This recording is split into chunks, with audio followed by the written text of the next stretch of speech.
Mpenzi mtazamaji wa DMTV News, siku ya leo katika pita yetu tumeona vyema tufike hapa katika ofisi kubwa katika brandi kubwa, ofisi kubwa ya ndugu yetu Richard. Huyu ni dalali ambaye anaongoza hapa Makuti wa kuuza vitu used lakini pia na vipya kwa bei ndogo sana. Popote ulipo ndani ya mji wa Morogoro mkoani, popote ulipo, hata kama uko vijijini, uko nje ya mkoa, hapa kwa Rich Used unapata vitu bei ndogo, bei nzuri.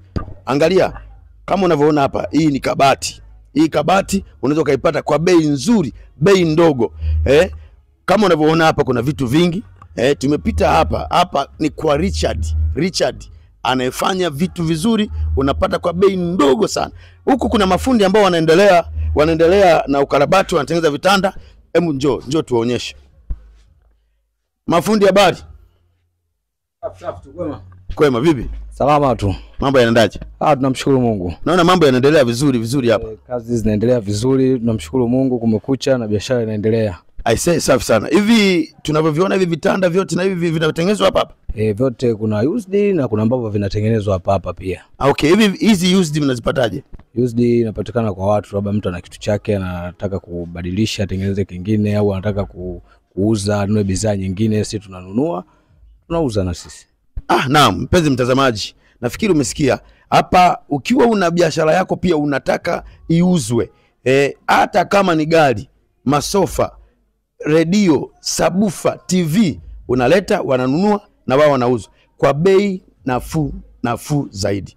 Naona hapa kama hichi ni kitu gani ambacho kinaandaliwa? Hichi ni kitanda cha design ile pale ya sofa, ndio tunatengeneza hapa. Tupo katika hatua ya kwanza ya utengenezaji wa kitanda. Okay, hii ni hatua ya kwanza ya utengenezaji wa kitanda. Hebu waonyeshe hapa, waonyeshe. Ili waamini kama kweli haya mambo yanatengenezwa hapa kwa Rich Used. Anapatikana Morogoro Makuti. Anapatikana Morogoro Makuti. Nafikiri unaweza kaonyesha pia. Nafikiri turudi na kule kwa barabarani pia tuwaonyeshe. Kuna meza ziko pale. Ukija sasa hivi ninavyoongea na wewe, ukija unakutana na vitu vizuri. Sasa hivi uwai kabla havijaisha. Hapa vitu haviishi. Kwa hivi vilivyopo vinaweza vikaondoka vikaja vingine, lakini hivi vipo vizuri. Unaona kuna ile kabati nimekuonyesha pale. Ile kabati ni nzuri. Inauzwa bei. Hivi na hata mtu ana uhitaji wa kutengenezewa kitu chochote anachohitaji, anataka analeta, namfanyia kazi. Anasema chochote ambacho anataka unaleta, anakufanyia kazi.